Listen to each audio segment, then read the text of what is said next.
Irmãos, queria saudar a todos com a paz do nosso Senhor Jesus Cristo, né? Aqueles que nos veem pelo YouTube, aqueles que nos veem pela live. Ah, que o Senhor continue derramando sobre vocês as mais ricas bênçãos espirituais em Cristo Jesus.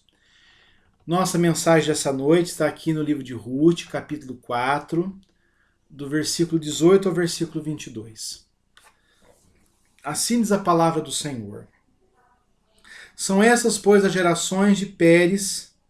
Pérez gerou Esrom, Esrom gerou Rão, Rão gerou Aminadab, Aminadab gerou Naasson, Naasson gerou Salmão, Salmão gerou Boaz, Boaz gerou Obed, Obed gerou Jessé, e a Jessé gerou Davi. Vamos orar ao Senhor. Eterno Deus e amado Pai, obrigado, Senhor. Obrigado pela tua palavra, que é luz para os nossos passos. Senhor, aplica em nós a tua palavra, pela força do teu Santo Espírito, para que possamos crer na tua palavra, para que possamos, Senhor, obedecer e praticar toda a tua palavra, para a glória do teu santo nome, para a edificação da tua igreja. Dá-nos, Senhor, entender essa noite como o Senhor executa ao longo da história a tua misericórdia. E nós te pedimos em nome de Jesus que as palavras dos meus lábios e o meditar do meu coração sejam agradáveis na tua presença, Senhor, rocha minha e redentor meu. Amém. Irmãos, vamos observar que esse livro ele é um livro interessante porque ele acaba com uma genealogia, né? Você está acostumado a ver as genealogias no começo, como por exemplo ali em Mateus, durante o livro, não é? Mas você tem uma genealogia aqui no final do livro, e a gente pode observar essa genealogia e questionar o porquê o autor, né, de Ruth, porque o Espírito Santo, acima de tudo, colocou essa genealogia no final, né? Então, nós temos que entender que o contexto histórico de Ruth, ele é no período dos juízes. E qual é o contexto político do período dos juízes? Não é? Se você for lá no final do livro de Juízes, que antecede o de Ruth, não é? Você vai ver que Juízes acabou com o seguinte versículo. Juízes capítulo 21, versículo 25. Naqueles dias não havia rei em Israel, cada um fazia o que achava mais reto. Então, naqueles dias não havia rei em Israel e cada um fazia o que achava mais reto. E quando nós olhamos o livro de Ruth, que não é propriamente um livro histórico, na divisão do Antigo Testamento da nossa Bíblia, que segue a divisão da Septuaginta, ele está aí logo após Juízes, não é? E antes de 1 Samuel. Na divisão da Bíblia hebraica, você tem ali o Pentateuco, né? Gênesis, Êxodo, Levítico, Número, Deuteronômio. Depois você tem os livros históricos, Josué, Juízes, Samuel, Reis. Depois você tem os profetas, Isaías, Jeremias, Ezequiel, Oséias, Joel, Amós, Obadias, Jonas, Miqueias, Naum, Abacuque, Sofonias, Ageu, Zacarias, Malaquias. Depois você tem os poéticos, não é? Os poéticos. E aí você tem Salmos, Jó, Provérbios. Depois você tem Ruth, Cantares, Eclesiastes, não é? Então, Ruth está entre os livros poéticos na Bíblia hebraica, certo?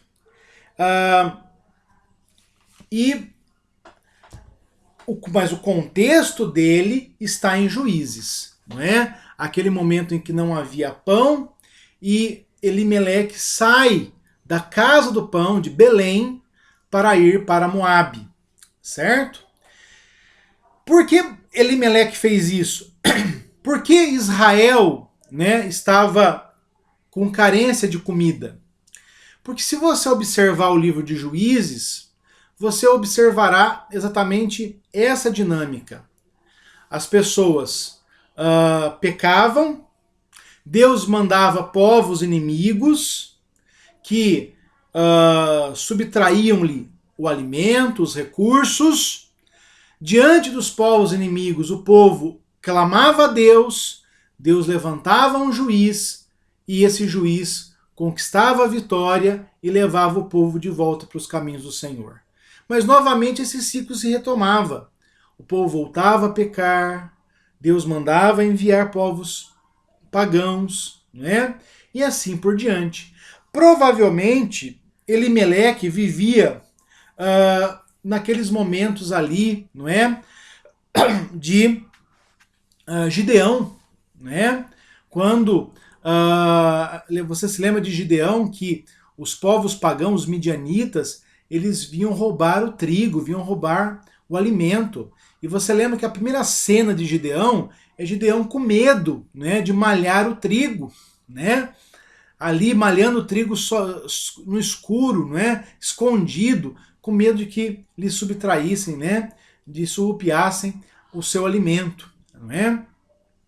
Elimeleque, ele tem uma atitude mais ousada, ele vai embora para Moabe, não é? Para uma terra de pecado, uma terra de pagãos. E ali Elimeleque, a sua esposa Noemi, os seus filhos Malom e Quilion, fazem uma vida. Ali ele casa os seus 2 filhos, né? Malom com Ruth, Quilion com Ofra, e Elimeleque vem a falecer. Depois de 10 anos, seus filhos também falecem, e Ruth volta para Israel, carregando, mesmo a contragosto dela, a sua nora Ruth. Não é? Então Noemi volta a Belém, carregando a sua nora Ruth. Então, meus irmãos, naqueles dias cada um fazia o que bem entendia. Você podia ir a Moabe, você podia voltar, porque não havia rei, não havia alguém que imprimisse a lei em Israel. O primeiro rei de Israel será Saul, mas Saul, por ser um homem instável, o Senhor lhe retirará do trono e dará o reino a Davi. E você vê que o Senhor vai prometer um reino eterno a Davi, que se cumpre plenamente em Jesus Cristo. Não é à toa que o anjo Gabriel vai dizer a Maria que Jesus herdaria o trono do seu pai Davi e ele reinaria eternamente.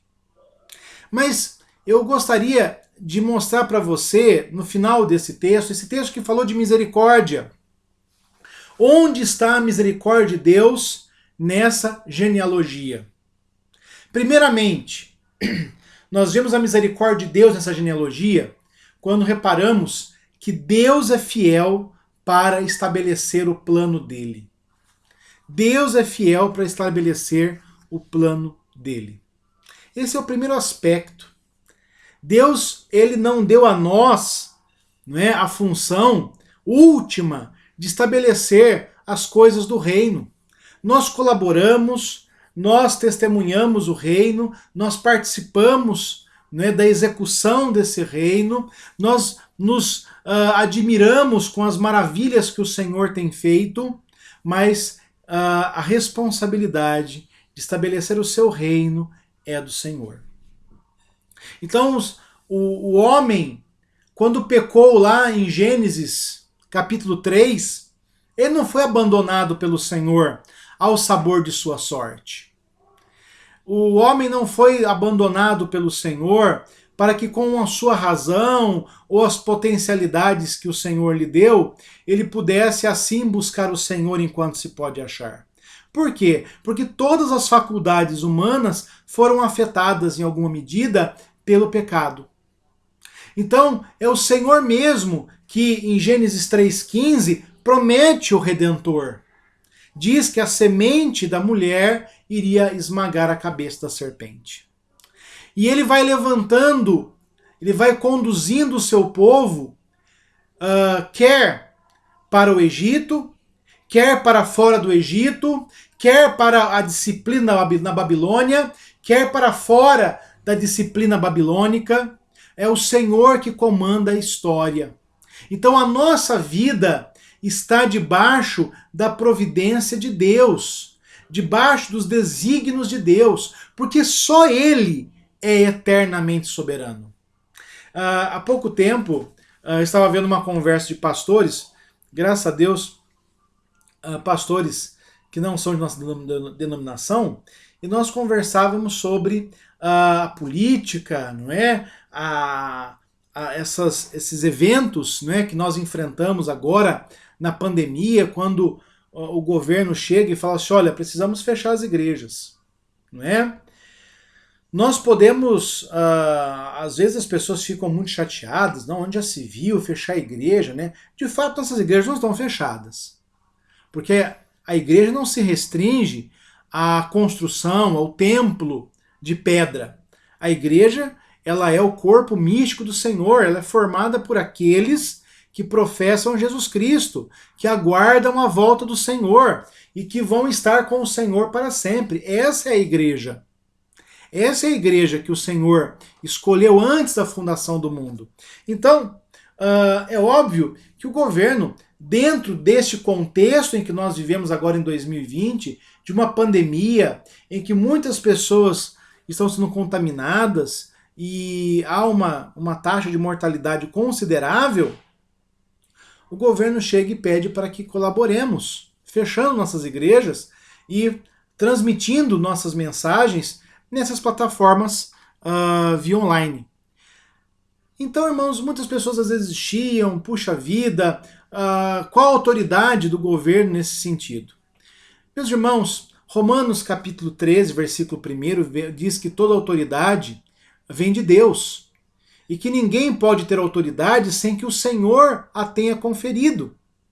E Paulo, quando diz isso, não está falando de presidentes e governadores que são regidos por constituições como nós temos, não está falando de presidentes e governadores que tentam contar com a colaboração do povo de Deus, não, está falando de um imperador que estava perseguindo a igreja, de um império que em 64 vai perseguir duramente a igreja e vai vir fazer Paulo e Pedro tombarem nessa grande perseguição. Então, irmãos, a autoridade vem do Senhor. A igreja tem uma autoridade, a autoridade da igreja é a autoridade das chaves. A igreja tem autoridade espiritual sobre seus membros. E o governo do Estado, nem o poder federal, podem tomar partido nessa autoridade que o Senhor nos deu. Na autoridade de disciplinarmos, de pregarmos a palavra. Essa é a autoridade da igreja. Agora, a autoridade do Estado é o poder da espada, que o Senhor deu ao Estado, para exercer a ordem, para exercer até mesmo a violência, para coibir os maus. E ali, eu falando isso, um dos pastores disse o seguinte, olha, mas o diabo também tem poder nesse mundo, né? Lê do engano, meus irmãos. O diabo é um fracassado, é um derrotado. Só ele não sabe disso. Ele já foi derrotado na cruz do Calvário. Para tentar Jó, ele só o pôde fazer porque o Senhor assim permitiu. Meus irmãos, o diabo ele não tem poder sobre a igreja, não. É o Senhor que tem poder absoluto sobre todas as coisas. E é esse Senhor que exerce misericórdia sobre as nossas vidas. O segundo aspecto que nós vemos nesse texto é que o Senhor, ele executa a sua obra, na maior parte das vezes, dentro do cotidiano. E mais especificamente, dentro das famílias. Você vê aqui que o autor de Ruth vai de Pérez a Davi, que é a linhagem de Judá. Então você vê aqui o autor mostrando que o Senhor suscitou Pérez, suscitou depois Esrom, Rão, Nasson, Boaz, Salmão, Boaz, Jessé, Davi. Então você vê aqui o Senhor suscitando pessoas. Deus, ele não precisa das pessoas para fazer a sua obra. O Senhor, ele dá essa dádiva de nos usar na obra dele, de nos usar para a glória dele. Isso é uma dádiva, é um privilégio participar da obra que o Senhor nos confiou. Então, meus irmãos, nós somos pessoas privilegiadas, porque contamos, não é, com a providência de Deus e somos usados por Deus naquilo que ele tem para nós. Então, a providência de Deus ela acontece com pessoas. Ela acontece no cotidiano. Aqui, meus irmãos, quem imaginaria, não é, que de Obed viria o grande rei de Israel, que era Davi? Se o mundo estava vivendo um extremo relativismo naquele momento, porque não havia rei, pois bem, de Obed virá Jessé e de Jessé virá Davi. Não se tocou uma trombeta no dia do nascimento de Davi. Davi, dos filhos de Jessé, é aquele que tinha menos aparência de rei. Você se lembra quando Samuel foi ungir o rei que sucederia Saul? Ele viu os primeiros irmãos de Davi, Abinadab, Samá, e ele achou-os com porte de rei, mas o Senhor disse o que a Samuel? Que ele não via aparência, ele via o coração. Então, irmãos, certo. Então, nós vemos claramente isso, não é? Davi era o que menos tinha aparência de rei, muito pelo contrário, era aquele que vivia no cuidado das ovelhas, que vivia em punho com a sua lançadeira e a sua harpa. Mas o Senhor escolheu Davi. Então o Senhor vai fazendo a obra dele no silêncio do cotidiano. É por isso que o mundo se ilude achando que o Senhor está em silêncio. É aquilo que nós dizíamos domingo. O silêncio de Deus não é inércia. O silêncio de Deus não significa que ele não está fazendo nada. O silêncio de Deus quer dizer que ele está trabalhando no cotidiano, no coração de seu povo e efetivando as coisas que ele quer para este povo. Então, meus irmãos, saiba que o Senhor está usando a sua vida, inclusive naqueles momentos em que você acha que não está fazendo nada. Inclusive naqueles momentos que você acha que o Senhor não o está usando. Alguém o está observando, alguém está ponderando as suas atitudes, alguém está vendo a maneira como você fala, a maneira como você age, a maneira como você se posiciona diante das pessoas. Esse é um testemunho que muitas vezes você deu no silêncio e sem mesmo saber. E por último, nós vemos aqui, irmãos, uma coisa linda. O Senhor usa até mesmo as pessoas mais limitadas aos olhos humanos. Eu já falei de Davi. Davi, que era o pastor de ovelhas. Por isso, quando Davi vai falar de erguer uma casa ao Senhor, o Senhor vai dizer assim: olha, Davi, eu lhe tomei de trás das ovelhas de seu pai. Deus ele vai chegar para Davi, vai lembrar Davi de onde ele veio.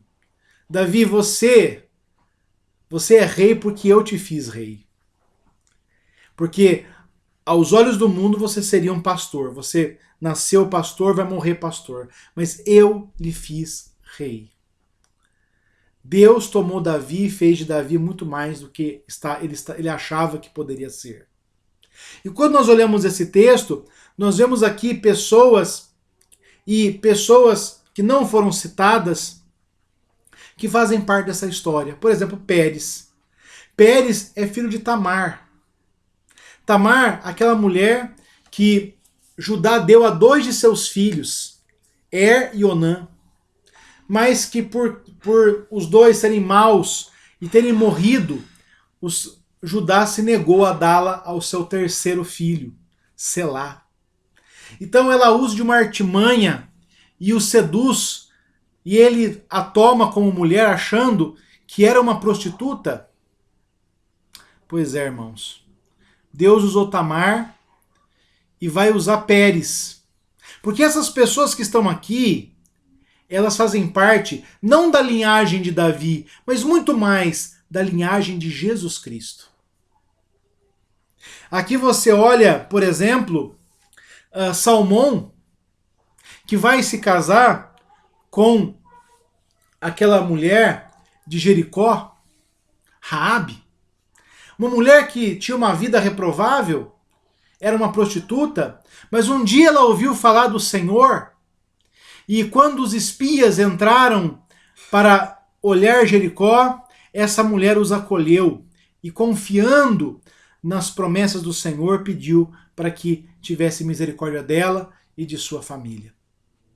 Deus usou aquela mulher, apesar de sua má fama.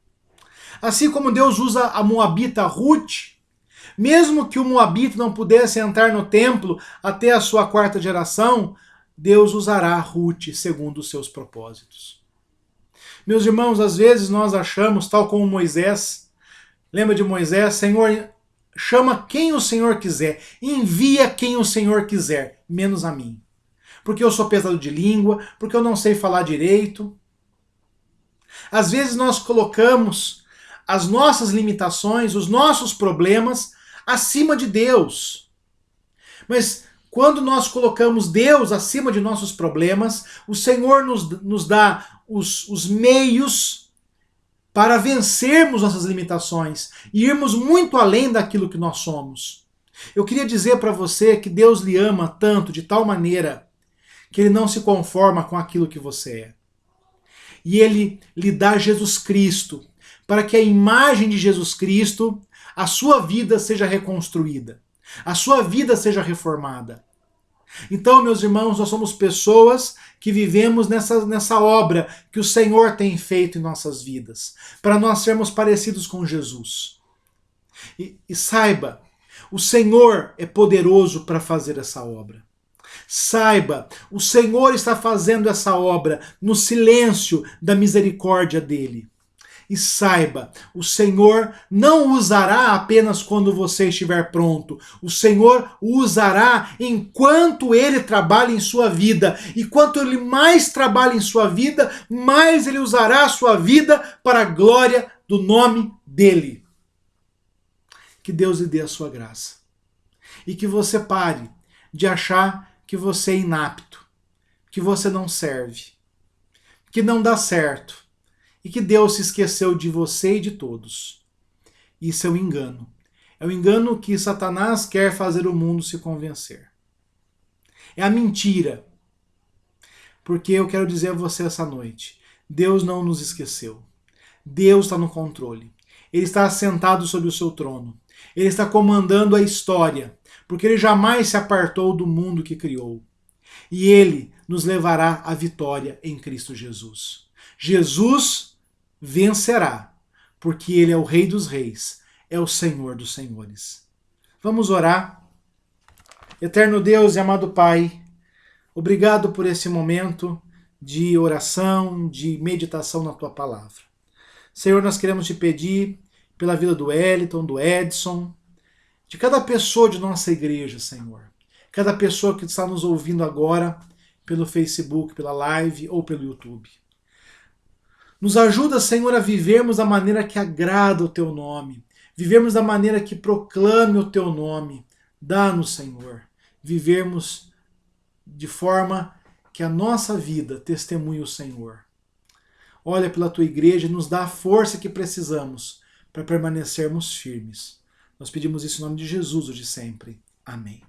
Que a graça e a paz da parte de Deus, o Pai, o amor de Jesus Cristo, a força e a consolação do Espírito Santo recaiam sobre vós, Israel espiritual de Deus, hoje e por todo sempre. Amém.